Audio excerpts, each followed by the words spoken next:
Hello and welcome back to another live. Welcome back to another match reaction. West Ham United 4, Ipswich Town 1.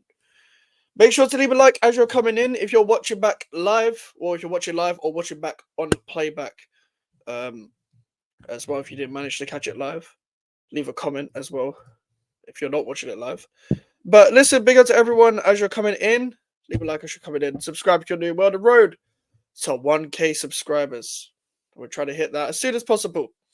At GVO Mikes on Twitter, Instagram, and TikTok if you want to follow me as well. And yeah, let's get straight into it, people. And big up to Robert. Well, I have to say, the boss earned his paycheck today. Brilliant formation and tactics, excellent execution by the lads. Now let's stack up these types of performances. Completely agree. Big up to Robert, by the way. Big up to Charlie as well. Let's go sit. This guy, you're A1 troll. I'll give that to you for sure. But finally, we have won a game. Finally, after many weeks of waiting, we haven't won one since August. The Crystal Palace game, and I mean league game as well, if you really want to count that Bournemouth Carabao Cup win. But we finally won a game, and it was against a newly promoted side. We don't usually do well against newly promoted sides.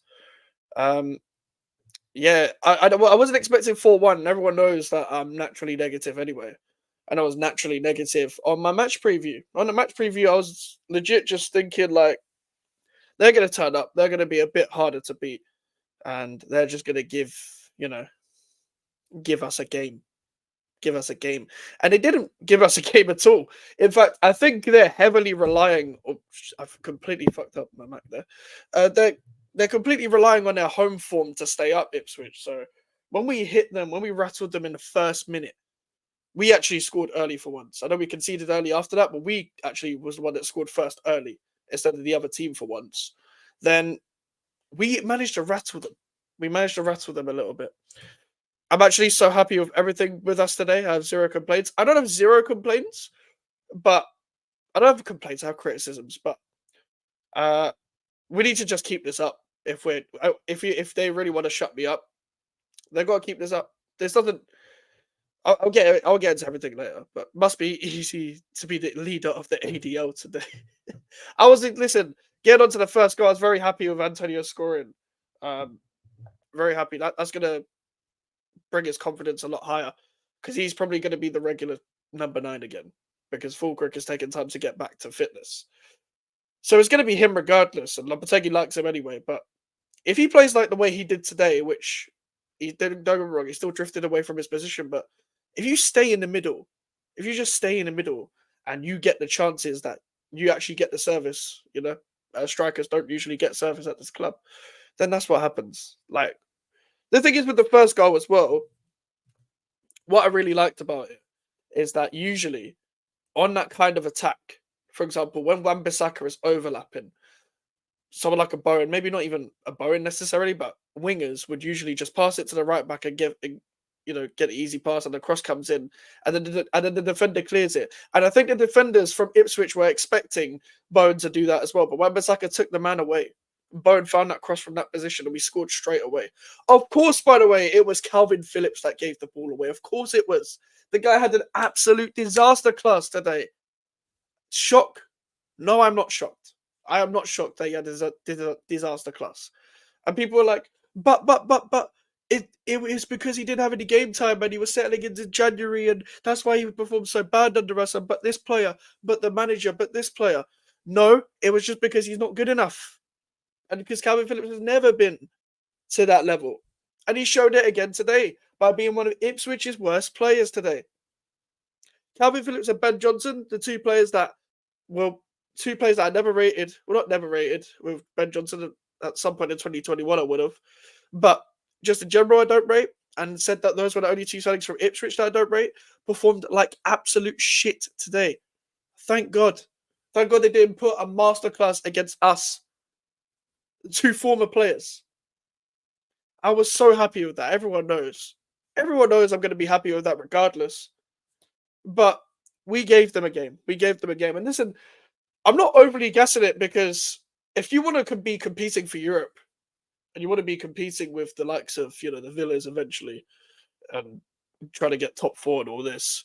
These are the kind of games where you need to be putting a statement out, need to be putting games to bed. Like, I don't think we would have done that last year. Don't get me wrong, this doesn't change my long term opinions on it, on anyone or anything. Not one game's not going to change that. I'm not a flip flop. I'm not like that. But I'm a man who just says it how I see it, and I enjoyed for the most part, apart from like a space in the first half. I enjoyed a lot of what I saw today, a lot, and that was because we actually tried to play football. There was a time in the first half, I would say first 20 minutes, where we were still sending it long. We didn't really know what we were doing in possession, which was the same problem that we've been having for the whole season, where we pass it short and then we hit it long for no reason. This was the same problem I was having with this game. But the difference is we were playing against an opposition that weren't winning any of their duels, were actually worse than us at winning their second duels, were worse than us at defending, were worse than us at actually trying to create chances, actual clear cut chances and stuff. They put some good moves together, but they don't have the players to play the football that they want to play at this level. Like, Kieran McKenna will get a bigger job in the future because he plays a certain type of football that will open up teams. It's actually kind of similar to how De Zerbi approaches games a little bit, but just slightly more direct. But they don't have the players to play how they want to in the Premier League. They will. I think they will stay up because they will have a hard home record, and they're actually better than the likes of the Lutons of last year and stuff like that. But they could have handled us today, and Lopetegui actually changed it after the first 20 minutes, which I'll get into. The problem we were having, and there's a big complaint of what I've been having over the past few games, just in general, is the way we play off the ball as well as how we play on the ball. And the way we play off the ball is kind of scary in a way because we change it up a lot off the ball. We approach it differently with how high up we stay and the shape, because depending on the opponent we come up against. The problem is with this game is that they had the spare man out wide all the time. For some reason, Lopetegui decided to let the wingers tuck into their centre backs and centre mids, so they couldn't play out the box. But we would play high up, but we weren't pressing high up, so they could find the man instantly. So they were targeting from their goalkeeper to kick it to their fullbacks, mainly Leif Davies. So Bowen wasn't there, and Wan-Bissaka wasn't there. If you're a normal manager that likes to press high up the pitch, you tell one of them to stay up there, but neither of them did because that was the instruction. Now he changed that. He changed that after the first 20 minutes because it became a problem in possession. And that's what started their attacks. Literally, after one pass, the whole midfield had to shift to cover for them. Then everyone was covering for each other. So that's how Ipswich found so much space in the first place. But then he changed it. He put Bowen on Leif Davies. And then we were fine handling them in possession. They've got some good players, don't get me wrong. And I was afraid that they were going to play with Bene this game. They actually played Wes Burns and stuff on Bene in that right wing back, right wing role. Which is kind of a fault to them because I would have thought they would have played Ogbene, and I think Emerson struggles more with wingers that like to go around the outside than wingers that like to cut in. If it's wingers that like to cut in, I think Emerson usually does fine with them. Fast wingers that like to cut in, but I mean, he wasn't great today, but we'll get into player ratings later. Like, this is the thing with our team in general. Like, it's a good team. It actually doesn't take a lot to get the best out of this team, and this is far from the best that we've seen today. It was just against an opponent that was worse than us that I thought would be better. I actually thought they were better. Like, you could debate the fact that they would maybe be a better team just as a cohesive team than us, but they were terrible today. And we just capitalized on that and we played some football. We actually tried to play a bit of football, especially as the game went on. The longer the game went on, the more we tried to play football, whether it's down the wings and down the right-hand side and down the left-hand side and players trying to link up with each other. That is what we did well today. We did that very well. And it's the back four we've been calling out for. Let's go to the lineup here. It was a lineup we pretty much predicted on this channel, apart from Rodriguez in for Alvarez, which was very interesting. I didn't expect Alvarez to be benched for Rodriguez, but Lopetegui seems to like him, even though he did sub him off 30 minutes in against Chelsea. He seems to be playing in pretty much every game. But yeah, he played, and he did well today. But looking at the lineup, that's the lineup we expected. I'm glad Todibo obviously kept his place. He deserved to, and under any normal manager, you expect him to keep his place. But you never know with this manager. Like, Somerville got dropped after playing well for 2 games. But Tadibo, where do I start? Where do I start with Jean-Claude Tadibo? Him and Max Kilman, that's a partnership I want to see. This is the reason why we've been calling out for this back four for the whole time, pretty much. We've been calling out for Wan-Bissaka, Tadibo, Kilman, and Emerson as the back four since the season started, since we signed them. And it seems that Tadibo's fitness is up there, and cool, the manager must have managed that well then. So I guess I was wrong about that. But however, uh, that's why we were calling out for it. That's why we were calling out for it, because what I noticed in the Brentford game was Tadibo took the pressure off Max Kilman. So when Kilman and Mavropanos were playing together, Kilman was having to do a lot. Do a lot. It was having to fucking clear all the chances away. Come up against everyone 1v1 because Mavropanos was leaving him for dead. But with Tadibo, it brings a balance. It brings a balance that both of their attributes can bounce off each other. Because what Kilman may lack in pace, Tadibo has that. And also Tadibo, because he can deal with everything down his side very well, not just in the air, but on the ground as well, 1v1 duels, etc. And he had a big test against Liam Delap today, because Liam Delap didn't even play that bad, to be honest with you. It was just a great battle between Liam Delap and Jean-Claude Tadibo. But he took the pressure off Kilman. He took the pressure off Kilman, so Kilman didn't have to actually deal with that much. So when you look at the way both centre-backs played today, they can both just play their game. They can both just play their game. And they're both really good on the ball and really good defenders. And that's something we need to build on. The first thing you need to build on is a good defence. Because even the goal we conceded today, we'll get on to Areola in a sec. And I haven't got really much criticism of Areola before this game. But this game, Areola needs to do much better with the goal, and he needs to do much better in general. I'll go into more detail in that later in the stream. Yo, everyone, like up. Yeah, make sure to leave a like, people, as you're coming in. Is a Johnson one of your own? That doesn't mean much to me. To be honest, like, came through our academy, but didn't stand out at anything. He had a good period in 2021, but he left, and I get it, he wanted more game time, he wanted more money and like more money for his contracts because he was a first team player. But this is why I was saying for years that I didn't want him to sign a new contract. So when it came to close to the fact that he was going to sign a new contract, our right back options would have been Johnson and Sufa for another year. And that would have denied us of being in for Wan-Bissaka. And Wan-Bissaka showed Johnson today what a proper right back is. Because Wan-Bissaka is pretty much better than Johnson at everything. Everything. He's better than Johnson at every single thing today. Whether it's today or just in general. That's the main thing. I saw a proper right back for today. And he was playing in claret and blue. He was playing in claret and blue. And that's the main thing.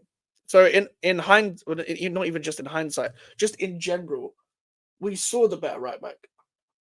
We saw the better right back, and he played well in possession. Wan-Bissaka played well in defence, did his job very well, just in general, just did his job very well. 1v1, stuff like that as well. Great in possession. Whereas Ben Johnson couldn't really do that. When I look at Ben Johnson's attributes here, I don't know what he stands out at. Like, before the injury that he got at Aston Villa away, where we won 1-0 in the 22-23 season, he was just good at defending. He was just good at defending. That's what Ben Johnson was. He was just good at defending and just did his job. But after the injury, he wasn't even good at defending anymore. And that's when we saw like games like the 4-0 against Brighton in that same season, where he came back and he got absolutely ripped by Mitoma and was passing the ball off the pitch against Bournemouth where we beat them 2-0 and stuff like that. I remember these games in the back of my head, and he doesn't know how to close people down. Many performances at Anfield where the guys let us down. I've never rated the guy. Like, apart from a small period in 2021 where he was scoring against Villa, and I was doing a whole he's one of our own stuff, but he kind of just dipped after the injury. Wan-Bissaka best defensive right back in Prem, maybe Europe, but overall he's very mid. I can understand you saying that. Overall, he's doing well for us so far, so fair enough. But I think this is his level, probably. This is his level. Like, we're probably his level. Like a team trying to get Europe, for example, that's his level. Like anything but above trying to get top 4 or anything like that, because I know we're not trying to get top four this season, but I'm saying like anything above a team trying to get top four, it's probably not his level unless he's trying to be a squad player. But for us, he could be a regular starter. But overall, as well, it's like even though Emerson wasn't even at his best today, like I was very happy with the overall package of the defense. Like, uh, just the back four trying to get used to each other. Like, this is the back four we wanted, and this is the back four we need to play week in, week out. So when we go into games like Tottenham, Man United, etc., like we've got three new signings in the back four. If you play them more, they're going to gel together, and then you can have a first choice back four, and then you can build on the defense, and then you can be like, okay, now all we need to do is like try and create chances and stuff like that. Do you think you guys will kick on? No, I don't. It doesn't really change much for me long term because a lot of the concerns that I have haven't really gone away from this game. I haven't learned anything new. Um, to be honest with you, the only thing I've learned is more so to do with the defense. And to be honest, before the first international break, we was already quite good at like in terms of being just a decent defensive unit. We were just making individual errors and mistakes and stuff like that. But overall, as a back four, we could improve, like because of the personnel.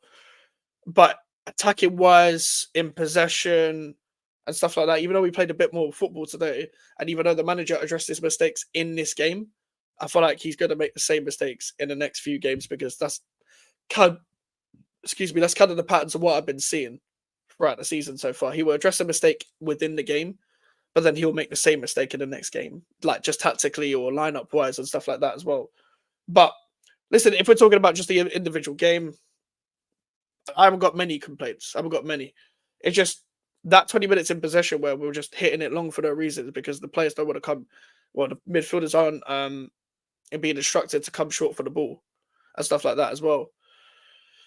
And I still haven't really learned much from that. I don't think we've improved in possession. I still feel like even when we have the balls, even when we have the ball with the fullbacks, for example, the wingers that we have aren't gelling with the fullbacks. I think Wan-Bissaka and Bowen actually have an okay relationship, but mainly down the left-hand side where, obviously, I don't think Kudus is a left winger anyway, but I don't think he works well with Emerson down the left.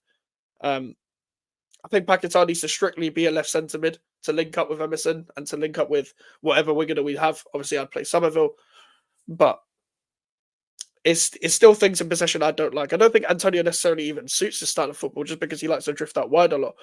And he can't really control the ball. But if he stays centrally, he can make him then like still quite a lot of himself. You know, he can still get a lot out of Antonio. But the problem is with the whole Antonio thing as well, is we can't be, even though we have less games this year, we can't be just relying on him for another year because he's done so much for the club, in my opinion, already that we can't keep heaping it on year in, year out on him. But yeah. Hola, Mike. Big up to yourself, Dick. So yeah, you had our ex-gaffer, and I think we may be having yours soon. That was shocking today against Brentford. I don't even know if Moyes necessarily solves anything, but maybe you just need a new voice.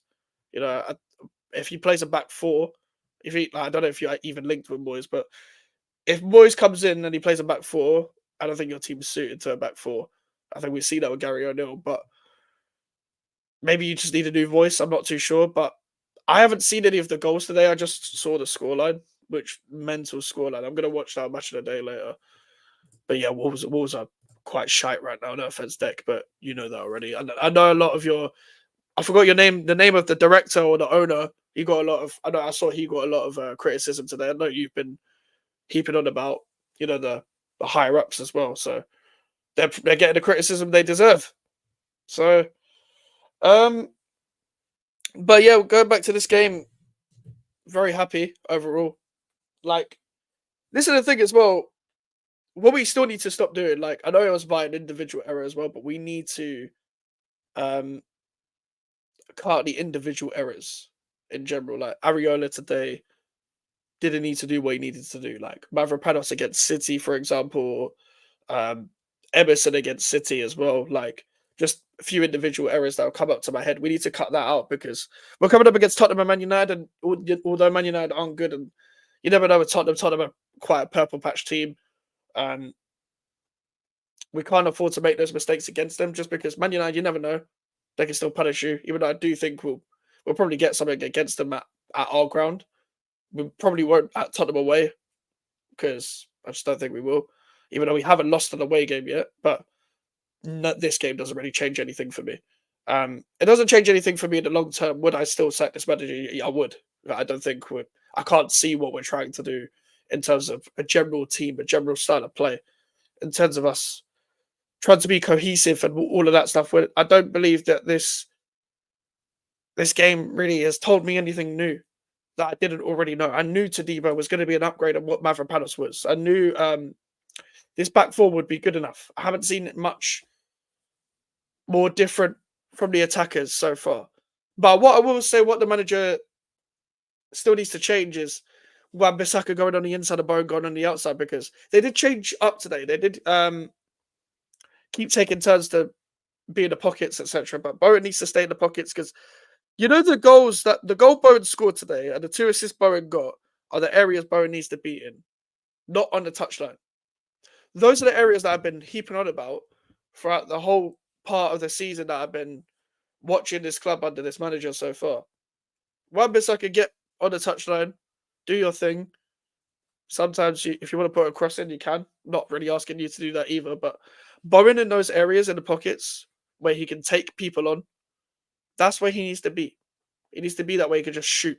Because you see the the 2 goals he scored this season against Palace and Ipswich, those areas are Bowen's areas. You're not going to stop Jared Bowen from scoring in those areas if he gets the space. As soon as he cut in, I was celebrating in my head already. And listen, Kalvin Phillips allowed him to cut in very easily, very, very easily. But those are the areas you need him in. Now, going on to the other side, Mohamed Kudus didn't have his best game today. Scored a goal, didn't have his best game. He was better. But again, I'm not going to blame him because he's playing on the left. Now, I've said this a million times, and I'm sure you guys are sick of me saying it, but I'm seeing the same thing over and over again, so I'm going to keep talking about it. Is Mohamed Kudus still looks like a good player on the left, but he doesn't look like Mohamed Kudus. He doesn't look like the same player because Kudus wants to cut in naturally anyway. But the difference is between a normal winger is when they get put on the other side, they won't cut in. Like, they will just go on the outside of their other foot. And Kudus does do that, but he still wants to cut it onto his right foot. And I haven't really seen him test a keeper properly with his right foot cutting in from the left-hand side, because that's not his game. His game is doing it on the other side or getting the ball from the middle, getting in the pockets and just doing his thing. Letting off shots, testing keepers. I'm glad we put it on their keeper today because Muric has proven to be a really, really terrible keeper when it comes to, commanding his box and being very complacent when it comes to his distribution as well. So there's that. I'm glad we put it on their keeper.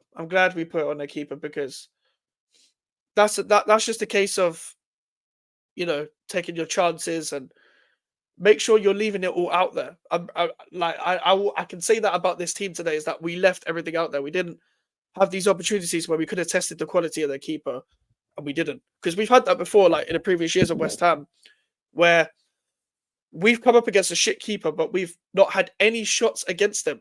So we haven't even been able to test whether they can pull off those same howlers against us or not. Excuse me. Big up to Fuego as always, who taught 28 how to pass.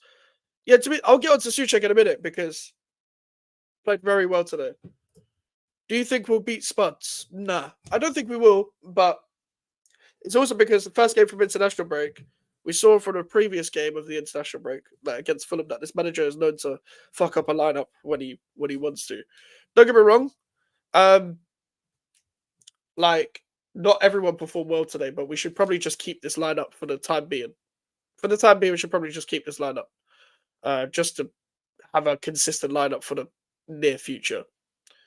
Now, do I want this to be the long-term lineup? No, but I know the manager isn't going to line up with the lineup that I want him to line up with. I know I just said the word lineup about a million times, but everyone knows what I'm talking about. But I don't think we're going to beat Tottenham. Obviously, it's a long time to go now because it's 2 weeks away. In fact, it's 2 weeks away. But I just don't think we'll beat Tottenham. And don't get me wrong, we haven't lost an away game yet, but we're not. It's not like we're going to go unbeaten away from home all season. But honestly, like I can't even really complain about. I'm not going to give it away because I'm going to go into detail on the player ratings, but I'd say most of the team played well. I'd say at least 7 players today, if I'm correct in my head. 7 of the starters, I could say you played well today. And this is the thing, like, this is all we want. I'd rather it just work. Like, as much as I want the manager well, as much as I think the manager isn't good enough for this club, this is my thing. I'd rather you just find a way to make it work and get the standards that we all want. This is one game. So I don't want to see no flip flopping. I don't want to see no quick change of opinion. My opinion hasn't changed. In fact, this game hasn't really taught me anything that I don't really already know. But this is an attack that you cannot waste. You cannot waste this attack because if you have Kudus, Paquetá, Bowen in your team, you have to use that correctly. Because they might not even be able to play together for that long because someone like a Kudus, for example, might leave. He might leave for a bigger club. And he probably will eventually. He probably will next year. Paquetá might get banned. I don't think he will, but he might get banned. Bowen might not be the same Bowen in the next 2-3 years. Like, things can happen. Things can happen. Things can change. Maybe one of them gets a big injury. Like, you need to let them 3 thrive at all costs. At all costs, just thrive. Thrive together. Build some chemistry together because they had moments together as a front 3 last season, but even I saw from then, even in those moments as a front 3, that wasn't sustainable. I don't think this is necessarily sustainable either, but for the time being, for the short-term future, as long as everybody comes off unscathed in the international break, you keep this lineup. I think we get a draw if he puts the right lineup. If he puts his lineup, we probably draw, maybe. I do think we can do well against their attack. I do think our defense against their attack, I think we can put up a good fight. It's just whether we finish our chance. I just think, like, coming up against the likes of a Van der Ven, for example, I think that's going to be a tough ask for Antonio. I think coming up against their defense is going to be tough. Even though they leave space, we're going to have to just give the ball to Bowen constantly against a doggy and see if he can get some space coming up against a doggy and Van der Ven. But someone like a Van der Ven is someone that I'm mainly looking at. Because I think the midfield battle is two very mediocre midfields, if I'm being 100% honest. Even though Madison and Kulusevski are quite good. Are quite good together, but it's not the best midfield. That can still be run over if we have the ball. But I believe in our defense to be fine. It's just their defense as well. I think their defense is good high up the pitch. I don't actually rate them as a team that highly, but I'm not really confident in us in general, and just in like just talking about us in general. But however, coming up against Tottenham, you never know what could happen. You never know. But I didn't think we were going to win there last year. I thought we were going to get battered last year at their ground because that was a time when they were actually okay. But we did win at their ground. We got lucky, but we did win. We made our own luck. I don't know whether we can do that again. I'm not too sure. I think we beat Man U, Everton, and Newcastle. I definitely, like, one thing I can say for sure, I definitely don't think we beat Newcastle because we haven't beaten Newcastle in time. We haven't beaten Newcastle in about 3 years, and we don't beat Newcastle that often. I just, like, against Newcastle, something always happens. I'm just never confident against them. Everton, I don't know. Like, cool. I think Man United is probably the most likely team we beat out of them 3. But this doesn't give me any confidence for any future game. I'm just confident in individual players. I'm confident in individual moments in our team. I'm not confident in us as a cohesive team. But now that I've talked about everything pretty much, I could talk about more later on. But player ratings. I'm going to get straight into player ratings. Areola. Let's talk about it. Now, I haven't watched the goals back. I haven't watched any goals back from today.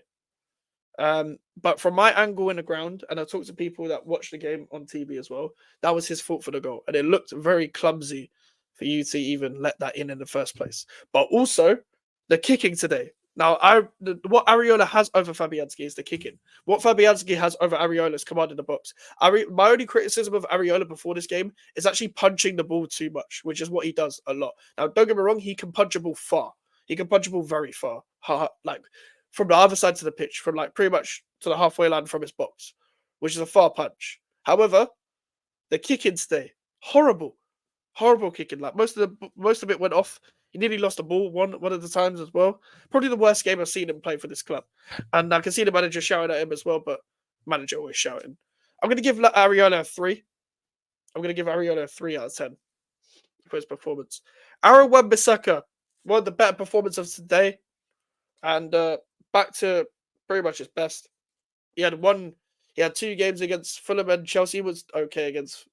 He wasn't that good against Fulham. Against Chelsea, he grew into the game.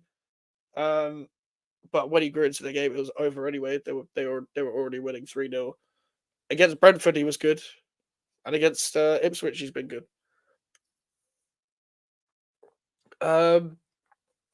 But overall, I liked his performance today. I was saying there's only 2 times where he fucked up. He kind of missed past it to no one in the box at one point when Antonio gave him the ball. And there was one other time where he misplaced a pass. But overall, I really like the performance from Wan-Bissaka today. I'm gonna give him a 7. I like the patience from him. I like the fact that he takes time to allow people to move in possession so we can stretch teams. He's actually very patient in possession. I like it. And that tackle against Leif Davis kind of sums up his game very well. Once people think they're past Aaron Wan-Bissaka, you're not. He does it on purpose, I'm convinced. People were mad at Paquetá for the first goal. I don't get it. I don't. Honestly, if it was because he didn't fail to, if he was the player that was closest to not close him down, then fair enough. But I don't remember who was there. I was kind of too concentrated on Areola. Tadibo, my man of the match again. I know people are going to talk about Bowen. Again, man of the match, and I do think Bowen, even in general play, was very good today, even without the 2 assists and a goal. But Tadibo was my man of the match. It was a very good battle with Liam Delap today. And to talk about it in a little bit of detail, when Tadibo came up against Delap, it wasn't actually the greatest of starts from him in the game because Delap barged him once and it looked like he was about to outstrength him. And Tadibo was like, nah, you're not doing that to me again. So Tadibo won every other duel, pretty much, when they both came shoulder to shoulder together.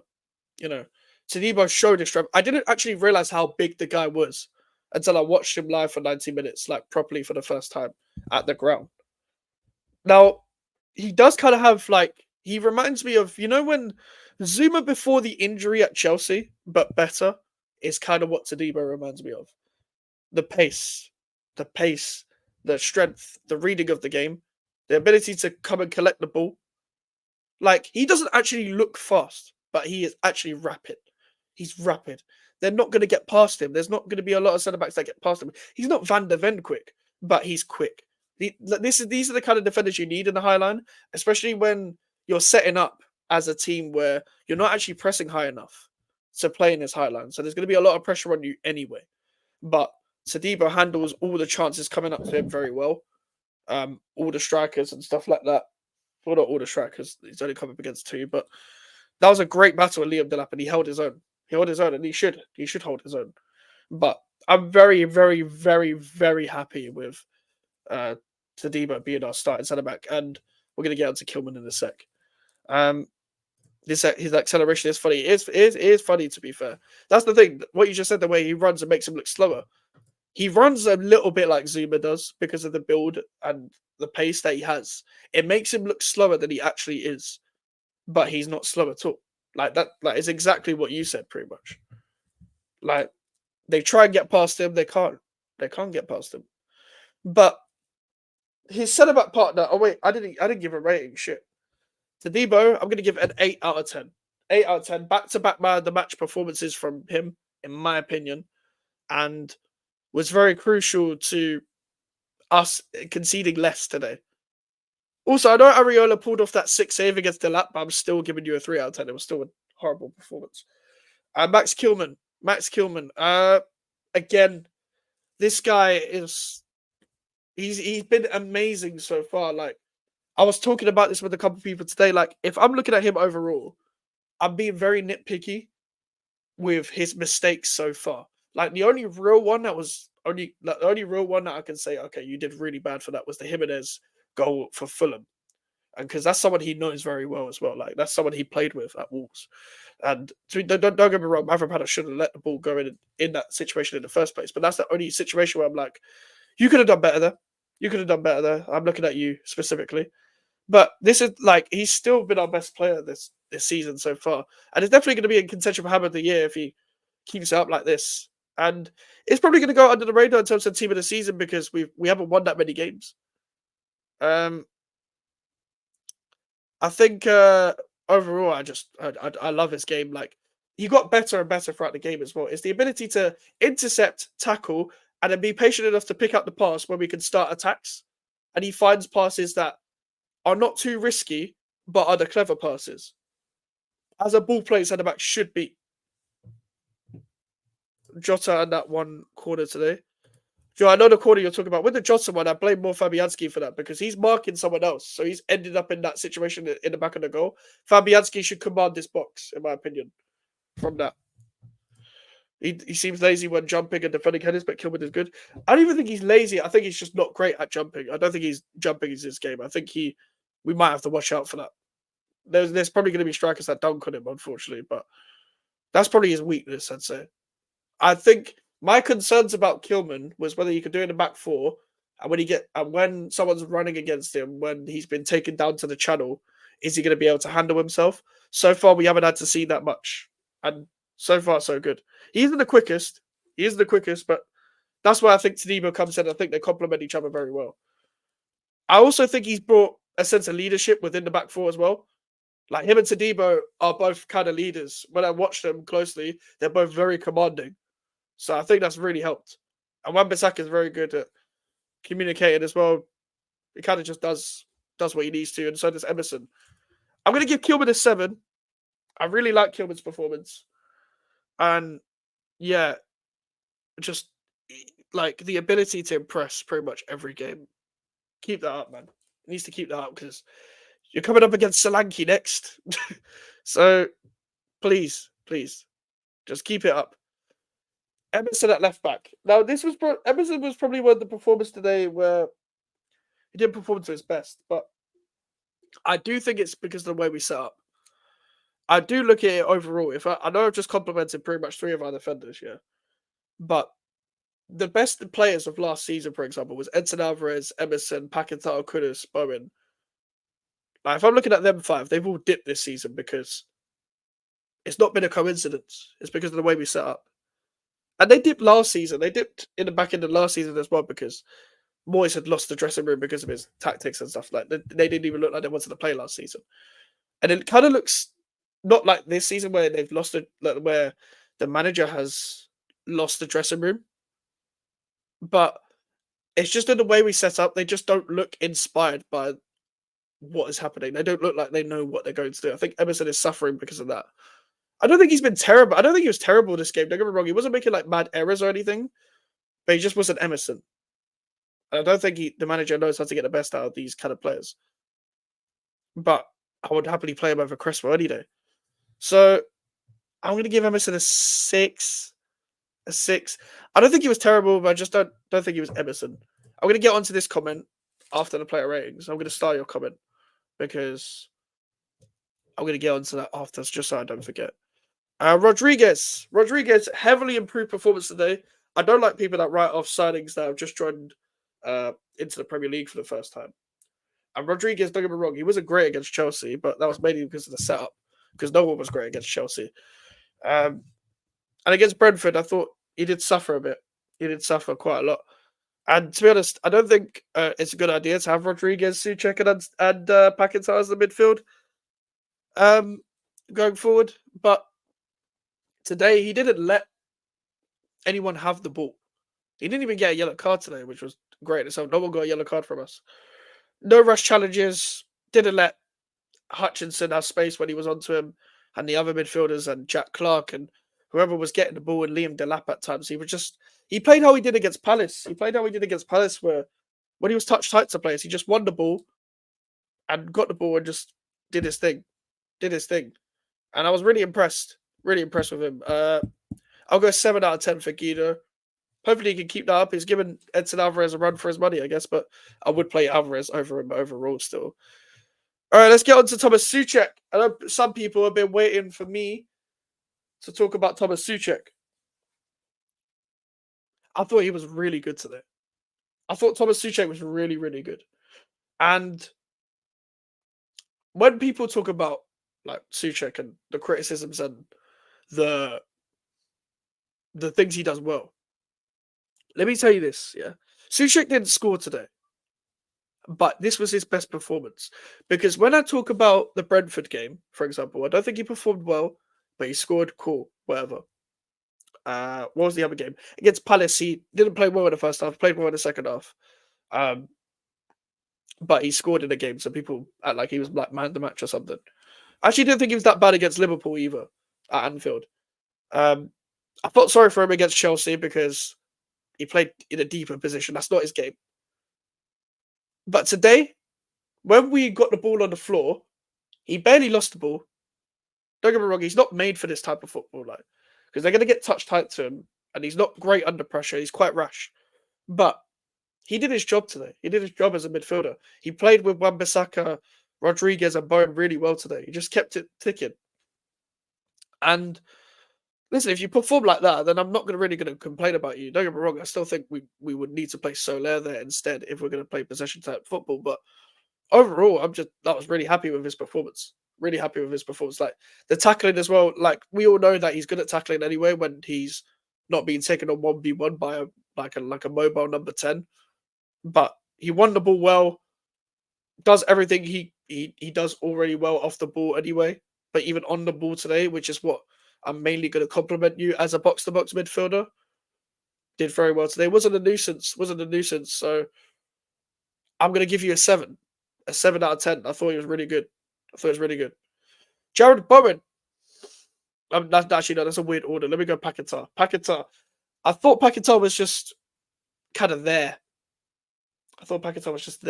Sort of thing. I didn't think he was great. With Paquetá, I think he could be better. As a creative outlet. Don't get me wrong, I do think it's because of the manager as well, but it's just simple stuff that we don't need to see. Like the passes you're giving away in our own half. We've seen this for a couple of seasons now. We don't need to see that again. And the manager's going to play him regardless because he's one of the manager's favourites. He was one of Moyes' favourites as well. So he's going to play regardless. He probably might not play against Tottenham because he didn't play against Phillips when coming back from international break. So he probably won't play against Tottenham. The thing is, we probably need him ahead of the other choices in the starting 11. Don't get me wrong. Like, we actually do miss him when he's off the pitch, but it's funny. We miss him when he's not on the pitch. But when he is on the pitch, he needs to do much better. And I think it's because we have so high expectations as well, but it's also because some of the mistakes you're making is very simple. And for me, it's kind of easy to cut out of the game. I know he wants to pass forward all the time, but sometimes just keep it simple if you're in your own half. But also, don't hospitalize it for everyone else when we're trying to play out from the back. So with Paquetá, I'll give it 6. I don't think it was shit, but same as Emma said, you're not yourself, you know? Like you've got levels to go because I know how good you can be. Did he do some good things? Yes, but not to the level that I know of, you know? All right, let's go on to the right wing. Jared Bowen, 2 assists and a goal. What more can you ask for, really? Even in general play. And I'm not a GA merchant either. Like, in general play, he was really, really good. He was really, really good.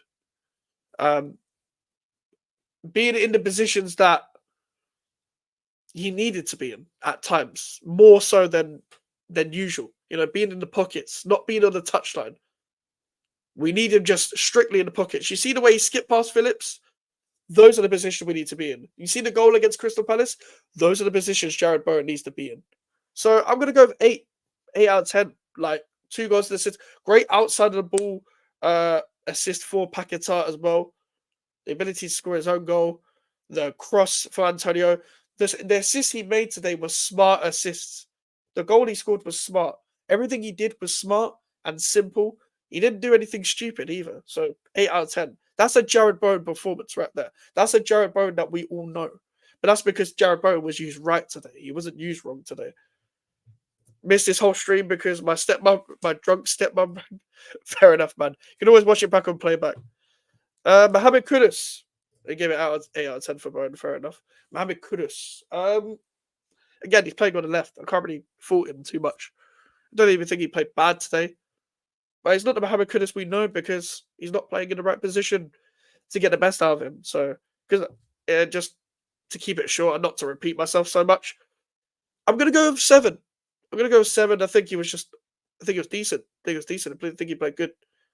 Um, but to his standards, we know there's a lot more there that needs to be get out of. But we know what the problem is. We know what the problem is. Mikel Antonio, good goal today. In general, just by far his best game of the season. By far his best Premier League game of the season. He was really good when he came on against Liverpool. I was kind of disappointed with him pretty much in every other game. But Jacob Greaves and Dara O'Shea couldn't handle him really. I don't think Greaves played that bad, but that physical presence against the centre backs that don't want it. Once Antonio can sense that the centre back does not want it against him, that's when his confidence goes up. And he was trying to make things happen all the time. He probably could have got a bit more service. Probably deserved a bit more service within, especially in the first half. But overall, needed to be taken off. He can't do 90 minutes anymore. I'll give you a 7 as well. Antonio can get a 7. Like played well, man. Played well. I'm not gonna give substitutions ratings because like they didn't have to do well. They didn't really like get a chance to really make a name for themselves. Really. Oh, Antonio's your man of the match. Fair enough. Fair enough. Tadibo was mine. I just thought he did everything right today. I'm gonna get on to Fuego's comment from earlier. Who goes down? Southampton, Everton, Wolves, Palace? I don't think Palace go down. I was in the pub watching the Palace Liverpool game. Then I went to our game because obviously the pub's in Stratford. Who goes down? Who goes down? In my opinion, I think Everton. Everton always find a way to stay up. If I was to change it, Southampton are definitely down. Southampton are looking at Derby County levels of record. Like Southampton are genuinely looking at, can they beat Derby County's record? Like I ignore that conversation all the time when it comes to can this team break Derby County's record. And to be honest, the squad is not completely shit in Southampton. I just think they didn't sign centre backs to play the style of football that they want to play and for the level of the Premier League. So I think with Southampton, they're definitely down. They're going to finish like 20th. Leicester are down. Leicester, I know they won today, but Steve Cooper has no fucking clue what he's doing, and I'm going to stick with that. They actually shouldn't go down because of the squad. They've actually They ended up recruiting quite well, and I think a decent manager that's used to relegation battles would get the best out of that Leicester squad. But they're going down, and I think Wolves will be the third one. I think, unfortunately for Wolves, like they don't recruit bad, but they don't recruit enough. They don't recruit enough, and I don't think they replaced Neto well. Not that Neto plays, but I don't think they replaced him well. I think there's a big problem. I don't think Gary O'Neill knows how to use the midfield, and the biggest problem is with Gary O'Neill is that he changed the whole formation of a formation that worked last season. I don't know why he wanted to change to a back four. I don't get it, and his substitutions make no sense in the games that I've watched. But yeah, Tadibo looks class. Yeah, I'm just happy he's playing. Moyes will be at Wolves by Christmas and we'll keep them up. The thing is, they might need someone like Moyes. They might need someone like Moyes to keep them up. They just need a new voice. But I think if Moyes comes in and he plays 5 in the back, he keeps them up. If he plays the 4-2-3-1, he ain't keeping them up. Gonna get some prime Ballum Dawson. Do you know what? Run it back. Why not, man? That would be good to see. If Moyes goes back, if Moyes goes to Wolves and we see Dawson play, like he loves Dawson already. Yeah, that'll be sick. Maybe he can, get Cresswell. But yeah, Wolves are fucked, man. Wolves are fucked. Like they don't have a natural goal scorer as well to keep them up. They can only rely so much on likes of Mario Lemina and like João Gomez for them to stay up in their midfield. 8 Nori in the back four is terrible. I just think their squad isn't made for back four either. It's not made for back four football. So I don't get it. I don't get what they're trying to do. I don't know when they approach games as well. When they approach games and they create chances, they don't score. They miss a lot of chances. And even today, they lost 5-3. I feel like a lot of Wolves games are going to be like that, where you concede a lot and score a lot. That's my thing. Their defense is just weak. It doesn't matter about personnel necessarily, even though they didn't sign anyone to replace Kilman. It's the fact that they're playing a back four. They're playing a back four. They did, like, whenever they change their back four, they haven't recruited enough to change the whole squad to get them used to that formation. So they end up going to a back three. It happened with Bruno Lage. Bruno Lage tried going to a back four. In fact, they had a centre back injury crisis. Their last game was against us. They played Ruben Neves there. Played Ruben Neves at centre back. And then they went back to a back three. And who did they get off there? Even Lopetegui came in. Lopetegui had a variation of a back four and back three to keep them up. They might have that again where they might hire someone like a Lopetegui that's not even like a Lopetegui, but they're going to hire a manager that will maybe do a similar job to Lopetegui if they sack Gary O'Neill soon, because they will keep that. You might be able to keep them up, and then maybe get a few more points, and maybe finish above a few other teams as well. Just whether they're going to get backed. I feel like it's just an ongoing cycle until their board leaves and until their owners fix up.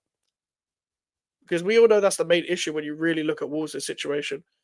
But if they keep Gary O'Neill, then Wolves will be the third team to get relegated after Southampton and Leicester, because Ipswich will be down there, but I think their home record will carry them. Everton just know how to survive. Even though they do this thing all the time where they really, really struggle and they really look like shit. And they look like shit today, to be honest. But they always find a way. I don't know how, but they always find a way. When it's under Dyche, even under Lampard. But if not, then they'll hire fucking Moyes, won't they? They'll be the team to hire David Moyes. But then again, they've got new owners, so they might not even go in that direction. I feel like someone is going to hire David Moyes this season. But we will see. We will see. We will see in general. I'm going to end it there, people. I'm going to end it there. Thank you guys for tuning in, as always. Make sure to leave a like. Hold on, let me get to your last comment. Phillips going to be the only player in history to get relegated and then jump on a trophy parade for City. Do you know what? He is probably the most shameless footballer ever. He's lived off the Leeds PR for fucking years. The guy is so bad. The guy is fucking terrible. But I'm going to talk more about that maybe on the GVO show on Monday. We're bringing that back with Alfie. So hopefully Monday will be the show. But yeah, listen, make sure guys to like the video and subscribe if you want to. My social medias are in the description if you want to follow me. And the email for the inquiries, the road to 1K subscribers at GVO Max on Twitter, Instagram, and TikTok if you want to follow me.